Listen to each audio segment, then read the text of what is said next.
고수의 전략입니다. 보수의 시각으로 이재명 대통령 어떻게 보고 있을까요? 국무총리와 비서실장 인선 어떻게 또 해설하고 있는지 오늘 여러분들과 함께 제대로 얘기 나눠보겠습니다. 공감센터 장성철 소장 오셨습니다. 어서 오십시오. 안녕하세요.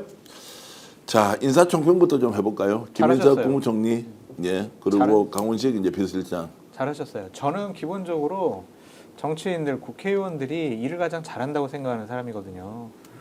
그래서 대통령 비서실이나 아니면 내각이나 아니면 국무총리나 이런 분들은 정치인, 국회의원들이 해야 된다고 생각하는 사람이거든요. 그래서 이번엔 정말 대단히 잘하시는 선택이다라고 말씀을 드립니다. 처음에 집권 초기에 대통령들은 유혹에 빠져요. 관료 출신 써야지. 교수 출신 써야지. 막 그러거든요. 그분들 일 못해요.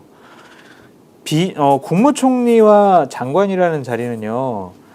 정책을 해야 되고요. 법안도 해야 되고요. 그다음에 예산을 컨트롤해야 돼요. 이 세 가지를 경험 없이 한다는 것은 무리가 있거든요. 근데 국회의원들은 이걸 다 해봐요. 그렇기 때문에 여기에 김민석 총리 그리고 장관들도 국회의원들 그리고 강훈식 비서실장 인선을 했다라는 것은 대단히 실용적이고 잘한 선택이다라고 보여집니다. 자, 두 분 다 이제 본인의 현재 우리가 알고 있는 체급에 비해서는 뭐 비서실장으로 김민석 의원이 갈 것이라 했는데 국무총리 발탁.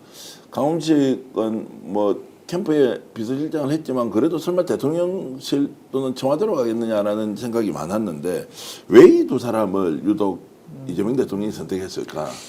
유능하다고 생각하는 것 같아요. 유능하다. 네, 그리고 일 잘한다고 생각하는 것 같아요. 예. 그리고 믿을 수 있다라고 생각하는 것 같습니다. 그렇기 때문에 내가 구체적으로 뭔가를 일일이 지시하지 않아도 나랑 그동안 호흡을 맞춰왔기 때문에 척하면 착하고 알아서 일을 잘할 것이다. 그렇게 좀 생각을 하는 것 같습니다. 자, 그러면 우리가 하나만 짚고 넘어가야 되겠습니다. 자, 이제 국무총리로 우리가 뭐 물망에 오른 사람들이 뭐 다선 중진 국회의원도 있고 또 예를 들어서 국가기관장도 있고 심지어 이제 대기업 오너 라인도 검토가 된 것 아니냐. 여러 이제 카드를 가지고 했을 거 아닙니까? 뭐 최소 5명, 많으면 한 10명 네. 정도 검토했을 텐데 왜 그 사람이 배제되고 지금 김민석 국무총리로 최종 낙점이 됐느냐라는 게 좀 궁금한 사람들이 많습니다. 뭔가 일을 해야 된다고 생각했을 거예요. 예. 지금 내년도 지방선거 때까지 그리고 지금은 내란 종식을 해야 되고 불법 비상 계엄에 대해서 여러 가지 문제점들을 정리해야 될 시점이고 민생 경제가 어려우니까 국민의 민심을 받드는 경제정책도 해야 될 것이고 행정도 해야 될 것이다. 그거 가장 잘하는 사람은 어쨌든 정치인들이다. 국회의원들이다. 그렇게 생각한 것 같고요. 김민석 총리 후보자 지명자 같은 경우에는 많은 사람들이 좀 놀라긴 했어요.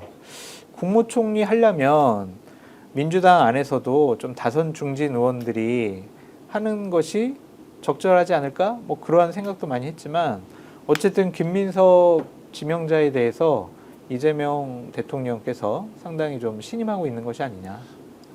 그런 이제 해석과 함께 저도 의견을 좀 덧붙이면 네. 아마도 이제 이재명 대통령이 확실하게 믿을 수 있는 사람, 내 사람 그렇죠. 이렇게 가야 이제 속도나 성과면에서 좀 빠르게 이룰 수 있는 거 아니냐라는 맞습니다. 게 이제 마지막에 좀 반영이 된 것 같고요. 맞습니다. 그 실제로 김민석 총리가 지명이 될 때 네. 미리 몰랐다는 거예요. 네. 다 결정하고 나서 그것도 그날 밤까지 얘기를 하지 않고 자정을 넘긴 시각에 네. 직접 전화를 했다라고 이제 제가 얘기를 들었습니다. 네. 이제 그만큼 신중을 거듭해서 네. 당사자는 전혀 모르는 상황에서 이제 통보를 받은 것이어서 사실상 김민석 국무총리 같은 경우는 이제 대선 주자급으로 일단 몸값이 올라버렸잖아요. 거죠. 서울시장 한다, 당대표 한다 이제 이런 것과 비교할 수 없을 정도로 중책을 맡아서 발탁을 하면서 기회를 주기도 하고 또 내 사람으로서 확실하게 안정감 있게 나를 믿고 갈 수 있는 사람을 선택한 것 아니냐라는 이제 생각이 좀 들었습니다. 근데 이런 게 너무 부러운 거예요. 네, 지금 이재명 대통령은 지금 대통령 당선된 지 얼마 안 됐지만 민주당의 인재를 차기 지도자를 키우고 있잖아요. 네. 경험도 시켜주고 기회를 주면서 키워주고 있단 말이에요. 보수파는 그런 게 없었어요. 윤석열 전 대통령은 그랬습니까? 자기 말 듣는 사람, 교수 출신들, 관료 출신들 데려다가 썼잖아요. 그러니까 이게 정말 극명하게 대비되는 거고 저는 김민석 총리 지명자나 강훈식 비서실장 같은 경우에는 대통령 꿈이 있는 분들이거든요. 네. 그러니까 이분들이 총리나 비서실장 잘 하고 난 다음에 뭐 당에서 또 당대표도 하고 아니면은 광역단체장도 하면서 행정 경험을 더 쌓게 되면은 다음번에는 정말 5년 후에는 역량과 능력과 체급이 상당히 커져 있을 거다. 그런 생각이 드네요. 자, 모든 인사가 이렇게 갈 수는 없을 텐데 그럼에도 불구하고 이제 관계보다는 자, 실력 중심으로 역량 중심으로 평가하고 성과 낼 사람들을 다 데리고 간다고 하는데 후속 인사들이 쭉 이제 이어지고 있습니다. 지금 다 매일 이제 이렇게 쳐다보고 네, 있는데 네. 어떻습니까 전반적으로? 아니, 전반적으로 국회의원들, 정치인들이 많이 지금 비서실이나 내각에 배치되는 것 같아서 저는 원래 그런 소신론자였어요. 네. 그래야 된다고 생각했는데 그렇게 지금 안들이 나오고 전망들이 되고 있어서 잘하고 계시다 그런 생각이 자, 이런 이제 그 인사 스타일, 사람을 중용하고 배치시키는 이재명식 인사법이 국힘 보수 진영에서 보면 이제 개인적으로는 부럽다고 하셨지만 이제 보수 쪽에서 보면 이게 시사하는 바가 굉장히 클 것 같은데 국힘 쪽에서는 지금 인사에 대해서 이런저런 얘기가 나옵니까? 그렇게 뭐 인사에 대해서 얘기는 없는데 기본적으로 부러운 마음 갖고 있을 거예요. 예. 윤석열 전 대통령 같은 경우에는 정치인들 쓰는 거를 극히 제한적으로 생각을 했잖아요. 그런데 본인들도 정말 정권을 가져왔으면은 내각에 들어서 장관도 해보고 또 몸집도 키워가지고 다른 큰 중요한 일을 하고 싶어 했을 텐데 그걸 원천적으로 막았기 때문에 이재명 대통령의 저런 인사 스타일에 대해서는 대단히 부럽고 잘했다라고 평가를 내릴 수밖에 없어요.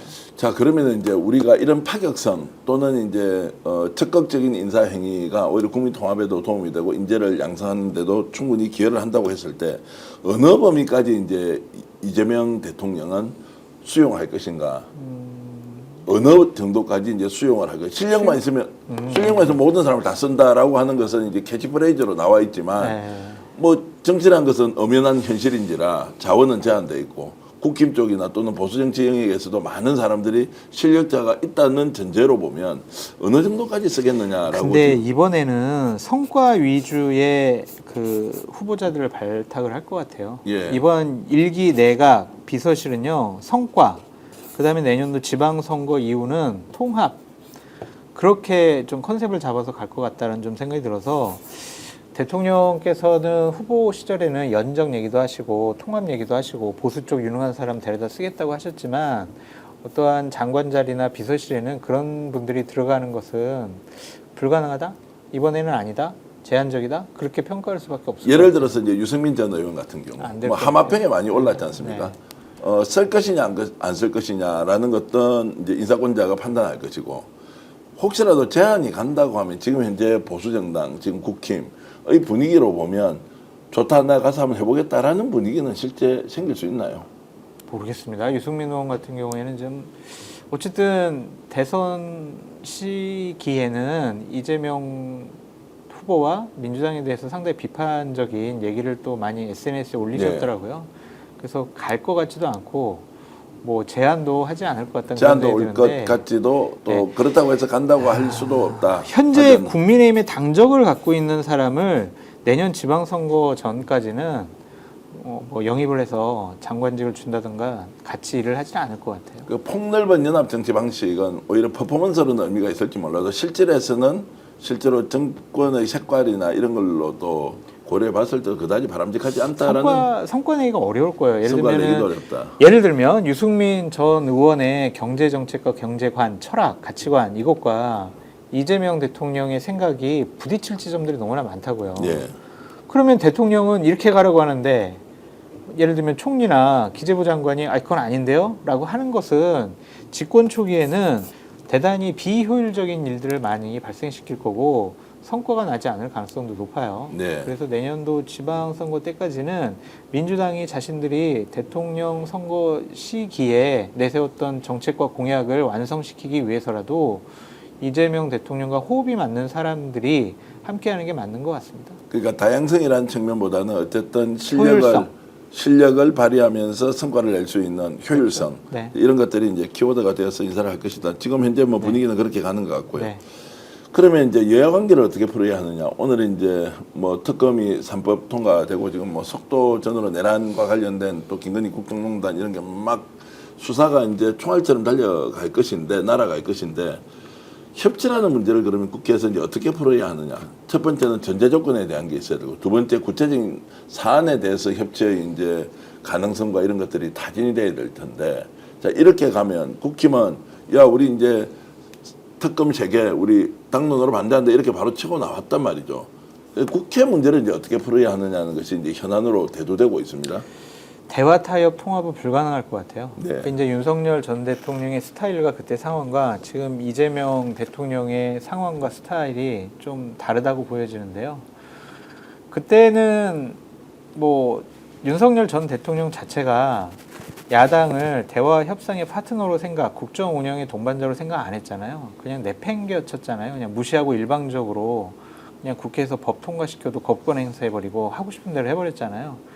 그런 차원이었지만 이번엔 이재명 대통령 시절에는 이재명 대통령은 손을 내밀고 대화 협치를 하자라고 하더라도 국민의힘이 안 받아들일 것 같아요. 네. 대화 자체를 거부하고 협상 자체를 부인을 할 것 같습니다. 왜 안 받아들일까요? 그것이 자신들의 지지층을 지키는 가장 효율적이고 빠른 정확한 방법이라고 생각하는 것 같아요. 일단은 지금 우리 지지층을 완전하게 결속시키는 것이 더 중요하다. 지금 현재 우리 상태로는 외연 확장은 불가능하다. 그리고 지금 외연 확장 해봤자 뭔 소용이 있겠느냐. 그런 생각을 갖고 있어가지고 이번에 41% 이상 강원도와 영남권에서 얻은 그 표만 일단 지켜보자. 그러려면 어떻게 해야 된다? 이재명 정권과 맞서는 싸우는 그런 투쟁적인 모습을 보여야 지지층들이 더 결속을 하고 하나로 뭉칠 수가 있을 거다. 그래서 대화 타협 협상을 하는 순간 지지층이 뿔뿔이 흩어질 수가 있다. 그렇기 때문에 우리는 대화 타협 협상 이런 것은 당초에 생각할 필요가 없다. 그런 것 같아요. 현실을 냉정하게 봤을 때, 자, 그러면 이제 국힘이 협조를 안 하고, 자, 이재명 정부는 정부대로 이제 간다. 그럼 국회에서 그러면은 이제 특검 통과되고 네, 조사 쭉 진행하는 이 상황에서 대치 국면이 이렇게 가지 않습니까? 그러면 지지하지 않았던 41% 국민들도 잘한다 할 가능성이 있습니까? 아니면 허니문 시즌에는 협조하고 도와라 이렇게 하면서 좀 국힘의 양보를 요구하는 이런 성향이 나올까요? 어떻습니까? 없죠. 처음에는 어쨌든 국민의 선택에 의해서 새로운 정부가 출범했잖아요. 그러면은 반대하고 야당이긴 하지만 그래도 국정 운영에 협조하는 모습 보여야죠. 그래요. 해보고 싶은 대로 해보세요. 그런데 만약에 성과가 예상대로 안 나오고 여러 법률적으로 도덕적으로 문제되는 거 있으면 그때 우리가 이제 야당으로서 역할하고 비판하겠다. 이게 맞지. 정권이 바뀌었는데 그리고 자기들은 소수당인데 자기네들 주장을 하는 게 과연 맞습니까? 자, 정당에서는 대통령에 그런데 지금 분위기로 보면 처음부터 아예 대치 국면으로 가서 완전 반대하고 지금 뭐 이렇게 싸울 것 같거든요. 그렇게 말씀드렸잖아요. 그 지지층을 결속시키고 지켜야 되는 가장 효율적인 방법이라고. 그런데 이제 제가 질문을 드리는 것은 그럼 지지층들은 어떻게 할 거냐? 지지층은 협조를 좀 해줘야 된다는 쪽으로 갈 가능성이 있느냐? 아니면 잘 싸운다 이렇게 계속 고수하는 쪽을 나라가 어떻게 되든 모르겠다라고 하면서 오히려 이재명 정부만 반대만 하면 된다라고 이제 지지층들이 이렇게 머물러 있을까요? 이재명 대통령 하기에 달려 있다고 생각이 드는데요. 네. 어쨌든 대화하고 포용하는 모습 보이시고 경제 정책에서 어느 정도 성과 내고 외교 안보에서 성과 내면은 당연히 지지율은 올라가게 되어 있습니다. 아무리 국민의힘을 지지한다고 하더라도 대한민국의 대통령이기 때문에 어느 정도 허니문 기간 동안은 이재명 대통령을 찍지 않았더라도 당연히 잘하길 바라고 성공하는 대통령 바라기 때문에 그냥 국민의힘의 저러한 모습에 대해서 마냥 박수를 치거나 아니면 잘한다라고 하지 않을 거예요. 그래서 만약에 뭐 한 1, 2주 있다가 여론조사를 해보면 현재처럼 김건희 특검, 명태균 특검 반대하는 저런 모습 계속 보이면은요. 지지층도 지지를 처리할 가능성이 있고 또 유보층으로 지켜보자라는 쪽으로 빠질 가능성이 높죠. 그래서 이제 지금 국힘이 이제 초기에 어떤 판단을 하느냐, 지금은 강경 모드로 갈 것처럼 하고 있는데 계속 이게 이어지느냐 아니냐라는 게 굉장히 궁금하기도 하고. 계속 강경 가요, 저기. 계속 간다. 답이 그러면 결국 없어요. 정당 지지율이 떨어지더라도 계속 강경으로 갈 수밖에 없다. 맞습니다. 결국 내년도 지방선거 때는 예. 강원도 영남권은 우리로 뭉칠 수밖에 없다. 그리고 1년 후쯤에는 이재명 대통령에 대한 비판 여론도 분명히 나올 것이다. 그럼 우리는 기회는 있다. 그러니까 우리는 지금은 우리끼리 똘똘 뭉치자. 그런 생각이 강한 것 같아요. 국민의 일반 정서로 보면 최상병 특검, 김건희 특검, 명태균 특검 이런 것들을 해야죠. 당론으로 반대를 한다라고 말이 안 할 게 돼요. 있나? 그냥 자유투표다 이렇게 해야 되는데 그럼요. 왜냐하면 이것은 거부권 행사도 안 되는 거잖아요. 안 되죠. 근데 왜 먼저 나와가지고 이거 당론 반대다라고 하면 와 이거 정말로 못 말린다 아니면 정말로 이 당은 이렇게 그냥 끝나는 것이냐라고 이제 생각할 텐데. 근데 본인은 그렇게 생각 안 한다니까요. 이번에 41% 넘게 얻었잖아요. 예. 그리고 윤핵관들의 지역구 봐보세요. 지난번 총선보다는 그 민주당 쪽 후보들과 득표 격차는 줄어들었지만 어쨌든 거의 다 이겼어요. 네. 그러니까 봐라. 우리 당원들도 나를 응원을 하고 우리 지역구에서도 내가 그냥 이런 스탠스를 취하면은 나는 다음번에 다시 공천받고 배치 달 수 있겠네. 그런 정치적인 이해관계가 있는 거죠.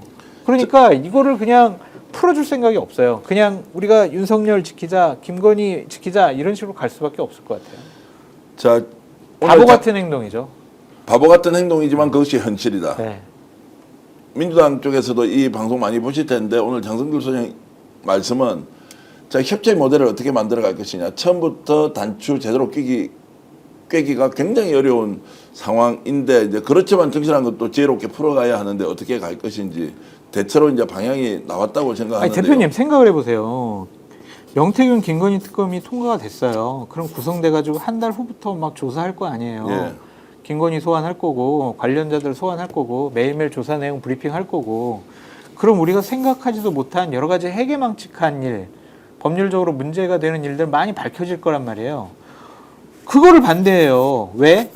그것이 밝혀지면은 우리 당에 타격이 되니까 우리 윤핵관들이 다칠 거니까 그걸 반대한단 말이에요. 네. 근데 그거는 하수잖아요. 네. 자신들이 이걸 막을 힘도 없어요. 그리고 거부권도 행사가 안 돼요. 그냥 민주당이 통과시키면은 그대로 시행되는 거잖아요. 근데 이거를 왜 막고 앉아 있어요? 나중에도 명분도 없는 거 아니에요. 아니 저런 불법적인 일을 저질렀는데 그거를 지금 당신들이 막았다고? 김건희를 보호하려고 그랬다고? 윤석열 조사 못하게 했다고? 당신들은 진짜 안 되겠구만. 이렇게 국민들이 판단하지. 네. 그래 잘했다. 그래도 너희들 의리 있게 김건희 윤석열 보호해야지. 이럴 국민들이 몇 분이나 계시겠냐고요. 아픈 질문 하나 드려보겠습니다. 실제 41% 득표할 거라고 예상했습니까? 못했습니다. 뭐 35에서 44위 정도 생각해요. 36, 7 예, 정도 예. 예상했습니다.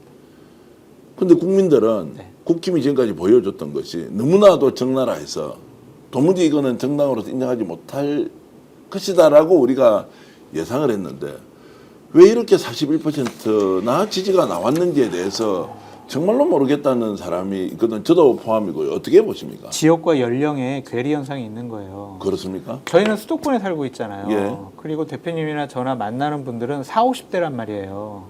예. 근데 지금 국민의힘을 찍고 있는 분들은 강원도부터 TK, PK 지역의 영남권이에요. 우린 그쪽 정서를 잘 몰라요. 그리고 거기에 60대 이상 국민의힘을 더 많이 지지하는 분들 우리가 만나서 얘기할 기회가 없는 거예요.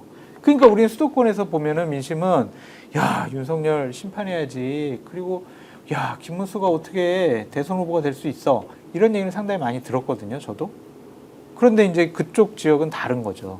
지역과 연령의 괴리 현상이다. 근데 지금 이 쌍팔년도도 아니고 박근혜 전 대통령이 서울시장하고 울산 가니까 그때부터 바람머리가 시작되고 됐어요. 결국엔. 결국 됐거든요. 됐어요. 그 전까지는 통계적으로는 잡히지 않았는데 맞습니다. 한 3, 4일 사이에 확 몰렸다. 그러니까요. 그 전혀 예상치 못한 결과가 나왔는데 거기에 그러면은 반응하는 또는 따라가는 좀 심하게 얘기하면 추종하는 유권자가 아무리 연세가 많지만 그럴 수가 있나라는 생각이 드는 그런 거예요. 연령도 있고요. 어쨌든 지역적인 한계의 부분이 있기 때문에 그쪽 지역에서는 어쨌든 민주당 진보 진영 인사 대선 후보 그리고 그동안 국민의힘이 한 5년, 6년 동안 해왔던 이재명 대통령은 법률적으로 도덕적으로 문제 많아요라는 악마화 전략이 뭐 머릿속에 깊이 박혀 있는 거죠. 그래서 이재명만은 안 돼. 나쁜 사람 같아. 그런 인식이 박혀 있으니까. 얼마나 많이 해소됐습니까? 얼마나 많이 사람들이 이재명의 진가를 확인하고 오해도 많이 풀고 내가 오히려 이재명의 그 진면목을 몰라서 좀 너무 나도 다른 쪽으로 비판하는데 편성해서 미안하다 이런 사람도 나왔는데 그 사람 보니까요. 결국 5% 10%고 그렇죠. 네, 맞아요. 그렇지 않은 사람은 똑같이 생각하고 똑같아요. 있다는 네, 것이 네. 같은 대한민국이라는 공간에서 살고 있으면서 이게 뭐냐라는 생각이 계속 들어서 저는 아직까지 거기에 대한 답을 못 찾았는데 저는 깜짝 놀랐어요. 그러니까 권성동, 이철규, 막 예를 들면 막 유상범, 뭐 이런 분들 있잖아요. 그러니까 그런 분들 지역에서 다 이겼어요. 아니 그러니까요. 그걸 어떻게 이해를 해야 하느냐. 이게 정치의 기본이나 상식의 기반 위에서 하는 사람이 아니고 뭔가 공작하고 기획하고 뒤에서 뭐 참 그런데도 근데 이제 강원도 같은 경우도 춘천과 원주 이 도시에서는 민주당이 이겼어요. 네. 그 외에 이제 도농복합도시에서는 다 국민의힘이 다 이겼고, 그러니까 전통적으로 지금 고연령화가 강원도에서 돼가지고 여기도 좀 보수화가 된 것 같아요. 민주당 쪽에서 보면 풀어야 할 숙제가 생각보다 높고 깊은 거고요.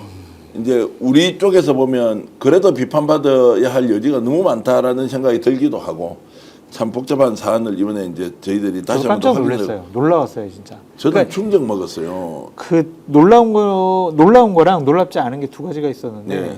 놀랍지 않은 거는 저는 계속 이재명 후보가 대통령 될 거라고 생각했으니까 그 결과에 대해서는 놀랍지 않았는데 와 영남의 그 마지막 날 그 투표율이 쫙쫙쫙쫙 올라가고 예, 예.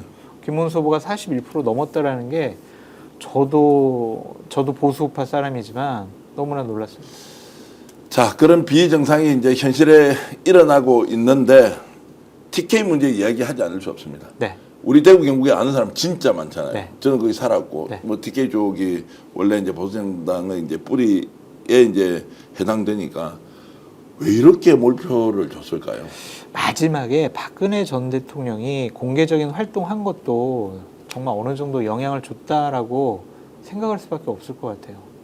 그러니까 우리가 생각하는 거는 아니 탄핵당한 대통령이 저렇게 나와가지고 공개적인 활동을 하면 오히려 역효과 나지 않을까? 중도층을 잃어버리는 것이 아닐까? 네. 그런 생각을 했는데 거기 서문시장 다니시고 뭐 또 어디 생가도 다니시고 이러면서 박근혜 전 대통령 모습 보니까 짠하다, 아이고 불쌍하네 이러한 감정들 때문에 좀 연령이 높으신 보수파 지지층들이 아이고 그래 박근혜 불쌍해서라도 나가서 김문수 찍어줘야지 그렇게 생각하시는 분들이 막판에 좀 결집된 것 같다 그런 생각이 듭니다. 자, 평가로는 막판에 결집이 됐는데 그런 분들을 상대로 우리는 어떻게 해야 됩니까? 아, 그렇게 동정심 또는 이제 과거를 회고하면서 박근혜 영향을 받고 있는 이런 분들에게 아, 예, 뭐 당신은 유권자로서 그렇게 결정하셨으니까 존중합니다. 이렇게 해야 됩니까? 설득이 안 돼요, 근데. 설득이 안 돼요. 안 돼요. 어떻게 설득하겠어요? 그게 이제 감정의 영역이잖아요.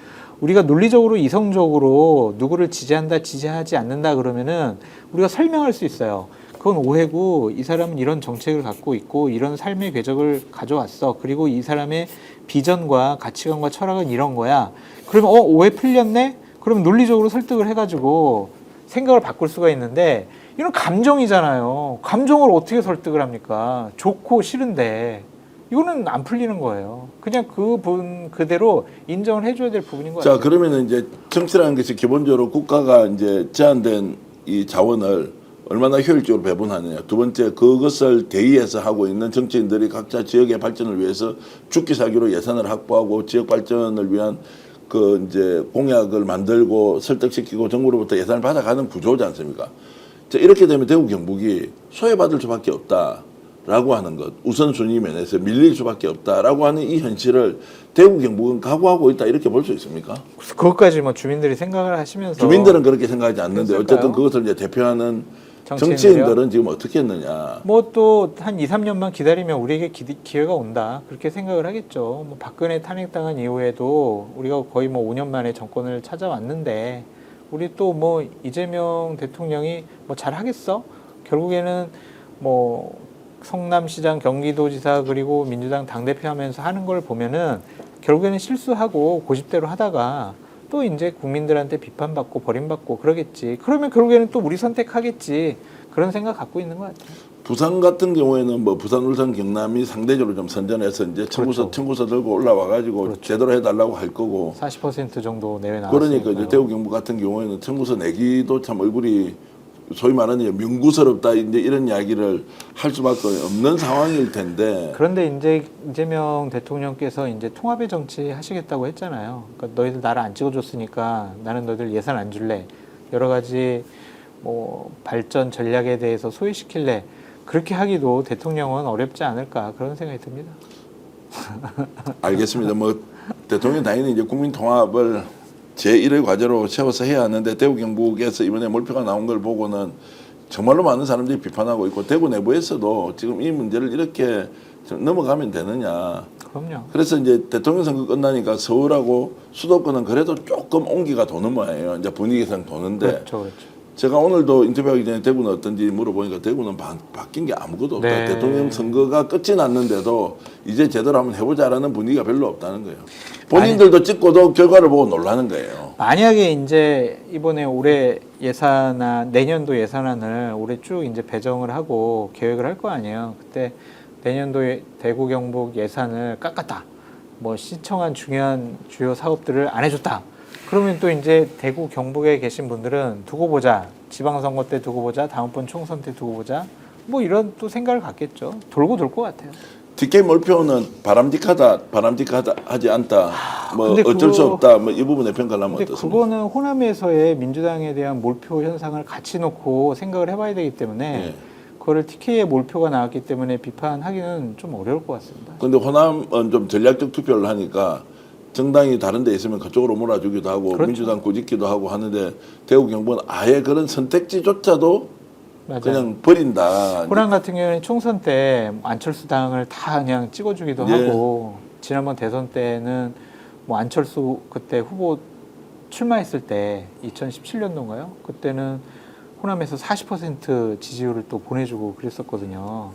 그러니까 그런 전략적 투표를 하는데 대구 경북은 뭐 선민의식이 있는지 아니면 피해의식이 있는지 민주당 후보들이나 민주당 대선 후보에게 30% 넘는 투표나 득표를 보내준 적이 없는 것 같아요. 그 다르다는 거예요. 다른 것 호남의 같아요. 투표적 성향, 대구 경북의 투표 성향, 부울경의 투표 성향도 각기 다르다는 거예요.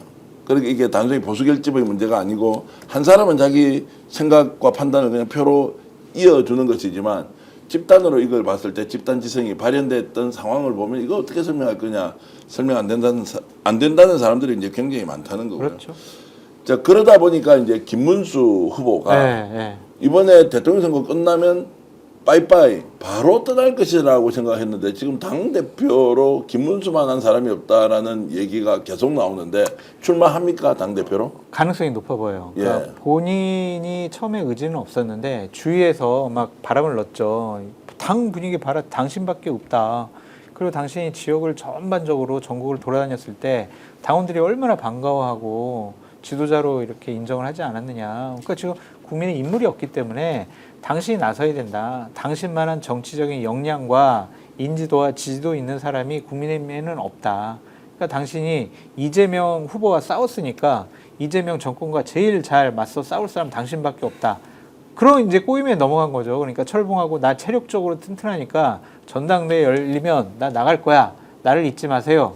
그렇게 퍼포먼스 하는 것 같아요. 자 전당대회 출마한다라고 이제 보시는 거죠. 하겠죠. 가능성이 높은 게 아니고 실제 출마가 기정사실인 거 아닌가요? 그것도 그렇고 이제 윤핵관 같이 당의 주류 세력도 특별히 내세울 사람이 없어요. 예. 그렇기 때문에 김문수 후보가 전당대회가 열리게 된다면 출마할 가능성도 높아 보이고 전당대회가 열리지 않아도 계속 비대위 체제를 끌어갈 수밖에 없거든요. 근데 김용태 비대위원장이 정치적인 역량이라든지 경험이라든지 뭐 나이도 그렇고 좀 이재명 대통령이나 여당을 상대하기에는 좀 버겁다. 힘들잖아요. 예. 그러니까 좀 중량감 있고 무게감 있고 경험과 경륜이 있는 사람을 비대위원장이나 대표로 내세우자고 하는 목소리가 분명히 나올 거예요. 네. 그렇게 되면 김문수가 적임자다라고 생각할 수 있겠죠. 자 지금 국민의힘은 그럼 당 대표 선출과 관련된 일정이 지금 현재는 정해지지 않았죠. 정해지지 않았습니다. 자 그러면 어떻게 정해질 것으로 이렇게 전망은 하십니까? 기본적으로 김용태 비대위원장 체제가 6월 30일까지 임기이기 때문에 갈 것 같고 당내에서 만약 누가 당대표가 좋을까라는 것이 어느 정도 합의가 안 이루어지면 김용태 비대위 체제가 더 오래 갈 수 있을 것 같아요. 네. 그건 어렵지 않습니다. 의총 열어가지고 자, 의원 여러분 지금 전당대회 해가지고 아니면 다른 비대위원장 적당한 사람 없는데 그렇게 당내 분란만 불러일으킬 겁니까? 좀 우리 김용태 비대위원장이 여러 가지로 젊고 개혁적인 모습 보이니까 당분간 좀 맡겨봅시다. 그리고 전국위원회 열어가지고 땅땅땅 두드리면은 김용태 체제 그냥 가는 거죠. 그 의사결정은 제가 느끼기로는 김문수 후보가 결정하겠네요. 아니죠. 김문수 후보라기보다는 당에 있는 윤핵관 영남권의 의원들 7, 그렇습니까? 80명 그 사람들이에요. 그 사람들이 비대체제를 더 가져가자 그러면은 전당대회를 통해서 당 대표를 새로 뽑지 않는다. 만약 지금 전당대회를 하면은 한동훈 전 대표가 예. 출마를 하게 될 것이고, 그러면 한동훈 대표가 당 대표가 될 가능성이 높지 않을까? 그렇습니까? 예. 이번에 대선에서 41%를 획득한 김문수 후보가 있는데도 예. 그렇습니까? 그러니까 이제 그러한 이제 위험도가 있는 거잖아요. 자칫 잘못하다가는 진짜 당권이 넘어가겠다. 그럼 우리 판이 좀 가족이다. 바뀌었다라고 아직 우리가 좀 단정하기는 이르다는 아직은 이른 것 같아요. 아, 그래요? 아직은 이른데 이제 상황을 봐보세요. 김건희, 윤석열과 관련된 여러 가지 해괴망측한 일들이 계속 언론 보도 나올 겁니다. 특검이 통과되기 전이라도 검찰이나 경찰 조사를 통해서 나올 거예요. 얼마 전에도 뭐 800에 7070 이거 누가 전화했냐?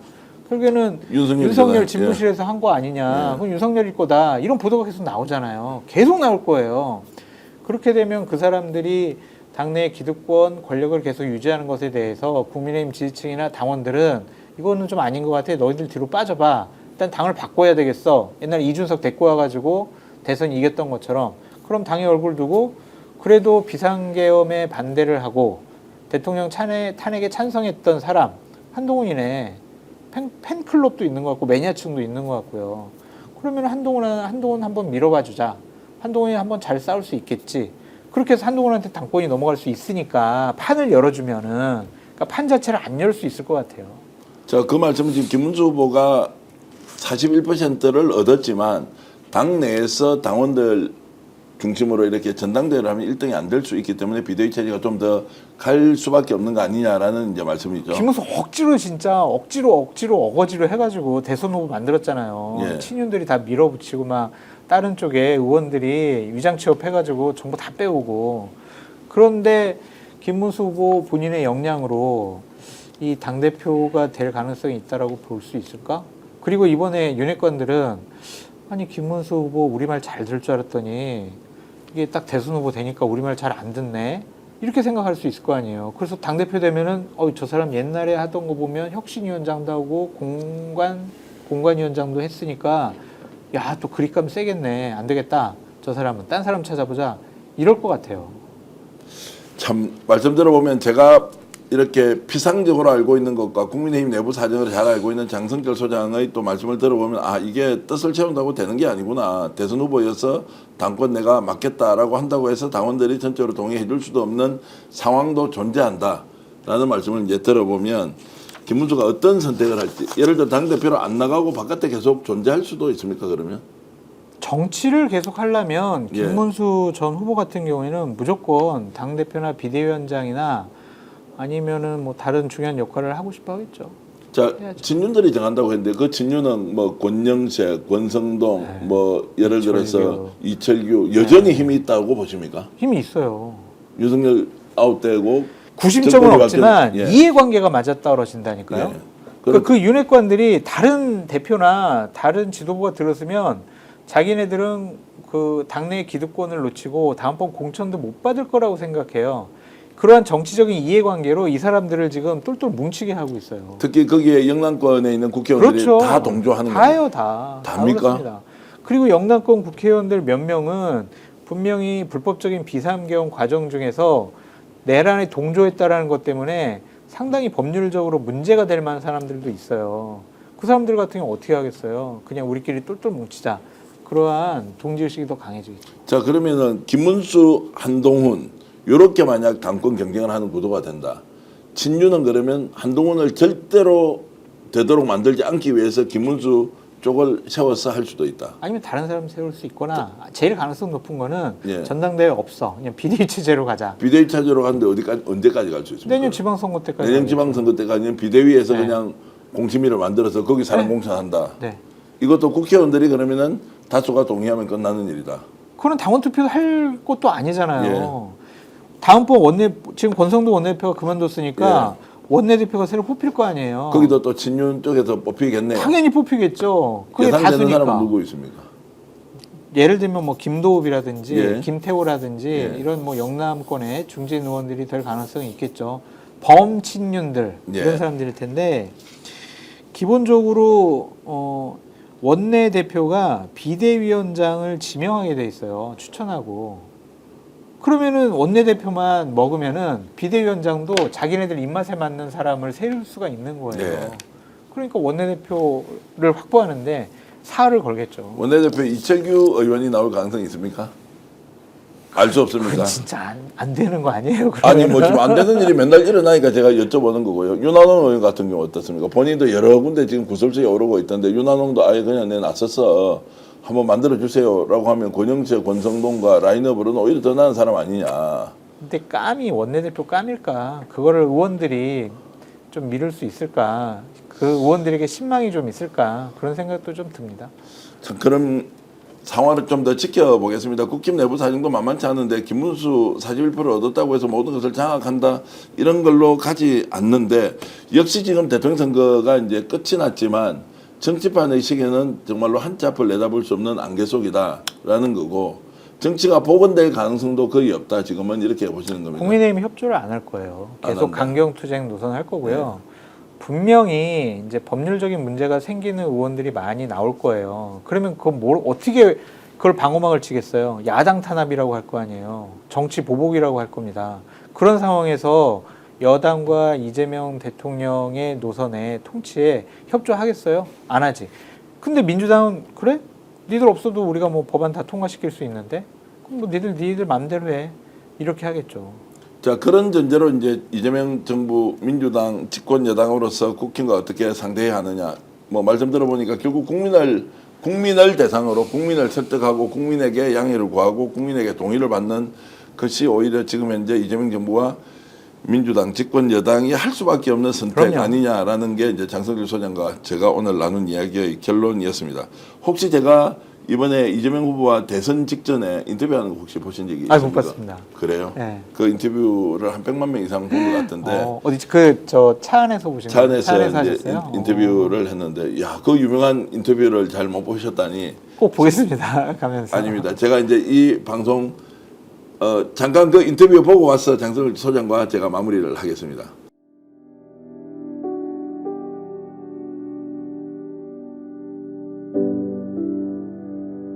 어머니 손을 잡고 13살 때 공장으로 갔을 때 네. 그게 76년이죠.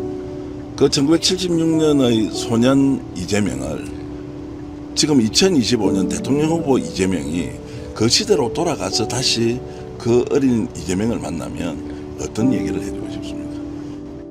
그냥 꼭 안아주고 싶어요. 그래요. 꼭 안아주고 싶어요. 깜짝 놀라네. 아니 왜냐면요. 제가 정말로 꼭 여쭤보고 싶었던 게 그 시절의 이재명으로 다시 돌아갔을 때 지금의 이재명은 어떤 이야기를 할 거냐. 어떻게 이겨냈습니까?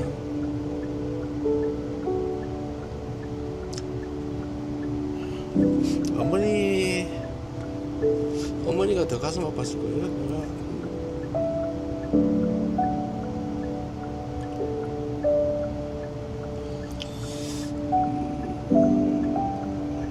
그 꼬맹이 손잡고 공장 때리다 주는 마음이 얼마나 아팠겠어요.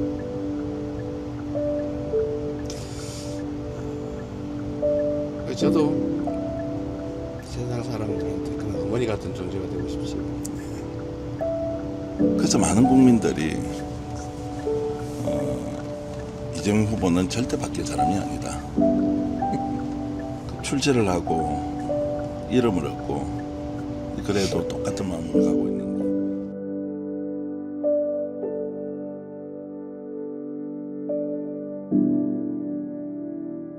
그건 스픽스에서 제작한 건가요? 이 AI 영상을 잠깐 보여줄 수 있으면 좋겠는데 저 AI 영상을 만든 분이 네. 어제 인터뷰 이후에 바로 저 내용을 본인이 AI 영상으로 만들어서 올린 거예요. 아, 그래서 스픽스 급속도로- 인터뷰를 보고 바로 예, 그 예. 자리에서. 그래서 이제 저희들이 저걸 만든 분이 누군지를 확인하기 위해서 이 영상의 제작자를 찾습니다. 제작자이시거나 아시는 분은 댓글 남겨주세요 했는데 오늘 스픽스 인터뷰 보다가 만들었어요 하면서 이제 바나바스 김 네. 제 조남은 이제 지금 알고 있지만 바나바스 김이라는 닉네임을 쓰시는 분 저분이 이제 여의도에 사시는데 저걸 보고 영상을 올려서 저게 한 14초짜리 영상인데 어떻게 해서 1976년도, 7년도, 8년도 뭐 이 정도 사진과 2025년 이재명 후보의 사진을 AI로 합성해서 껴안는 모습을 보고는 오늘 이제 이재명 후보가 아침에 뉴스공장 나와서 이걸 봐야 한다 정말로 보셨더라고요. 소년공 때 사진하고 최근에 후보된 이후의 사진하고 서로 만나서 껴안는 영상을 누가 하나 만들었더라고요. 아, 제가 저거 봤는데 저 볼 때마다 갑자기 눈물 나요. 네, 정말 잘 만들었네요. 후보님이 언젠가 한번 어린 시절 소년공 이재명을 만나면 뭐라고 해주고 싶냐 누가 질문했는데 안아주고 싶다고 해서 이 영상을 누가 만들었더라고. 네, 어제 스픽스에서 좀 출장 인터뷰로 오셨던데 그 마지막에 갑자기 저 질문을 해가지고 사실 어머니 생각이 났죠. 저 껴안는 장면 있지 않습니까? 네. 저도 저거 보고 한참 왜냐면 저 소년공 사진 네. 하고 지금 좀 닮았네요. 그러고 보니까.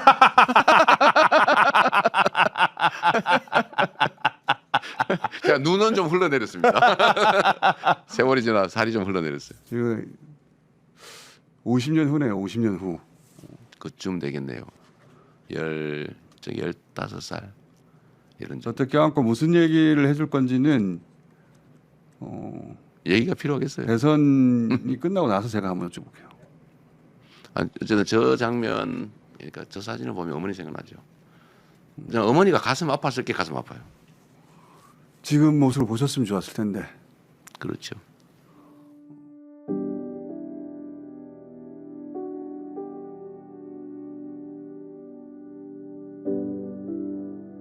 자, 장 소장님. 네. 어쨌든 제가 이제 이재명 후보를 직접 만나보니까 제가 갖고 있는 오해도 굉장히 많이 풀렸고 네. 또 인사도 역시 기대 이상으로 잘 한다라는 판단이 들었습니다. 장 소장 지금 이제 이재명 대통령에 대한 생각이 전반적으로 지금 어떻게 좀 이렇게 전개가 되어 있습니까? 뭐 저는 지지하지도 않았고 찍지도 않았지만 정말 성공하는 대통령이 되셨으면 좋겠다라는 바람이 있고요. 지금 취임사를 들어보면 정말 너무 감동적이었고 그대로만 하시면은 정말 역사상 처음 성공하는 대통령이 되시지 않을까 그런 개인적인 기대와 바람도 있습니다. 그래서 대한민국을 너무 크게 바꾸려고 안 하셔도 될 것 같아요. 그냥 좀 상식적이고 합리적인 나라로만 만들어주시면 저는 정말 응원하고 박수를 보내드리겠다 그렇게 말씀드립니다. 혹시라도 지금 이재명 대통령이 이런 부분은 꼭 좀 기억하고 국정 운영에 참고했으면 좋겠다는 이런 좀 말씀은 없습니까? 아니 그러니까 취임사에서 또 이제 당선 유력 딱 화면 떴을 때 국회 앞에서 지지자들을 향해서 연설하신 부분 있잖아요. 거기에서 얘기하신 거 통합, 민생, 내란 극복, 외교 안보 이런 부분만 그냥 지금처럼 하시면은 되게 잘하실 것 같아요. 그리고 이제 제가 이제 우려스러워하는 것은 사법부에 대한 어떤 조치들이에요. 그걸 이제 저희들은 사법부를 무너뜨리려고 하는 거 아니냐라는 것이고 민주당이나 이재명 대통령께서는 사법부도 개혁을 해야 된다라는 거잖아요. 사법부 개혁해야죠. 대법원 인원 증원할 수도 있다고 생각을 하거든요.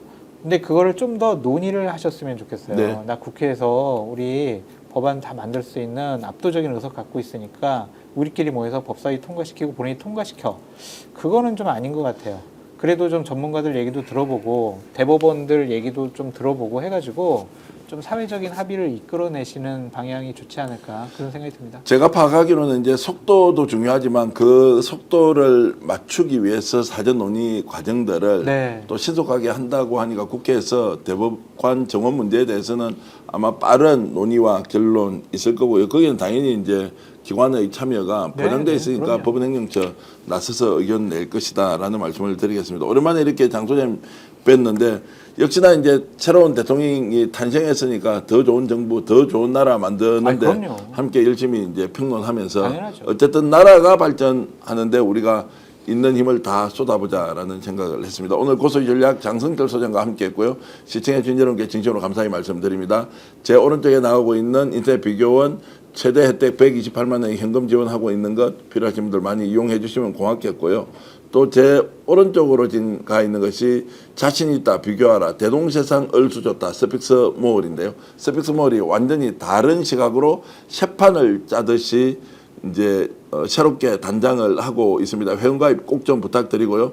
국내 최저가에 도전하는 상품들 계속 업로드하고 있습니다. 깜짝 놀랄 만한 이벤트, 공동 구매와 같은 이제 실질적인 혜택을 소비자, 애청자 여러분들께 돌려드리자는 마음으로 하나의 소비 공동체를 만들어가는 과정인데요. 자, 스픽스몰 회원가입 꼭 좀 부탁드리겠습니다. 오늘 시청해주신 여러분께 진심으로 감사의 말씀 드립니다. 안녕히 계십시오. 감사합니다.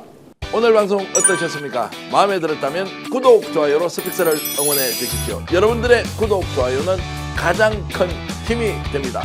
스픽스 구독, 좋아요.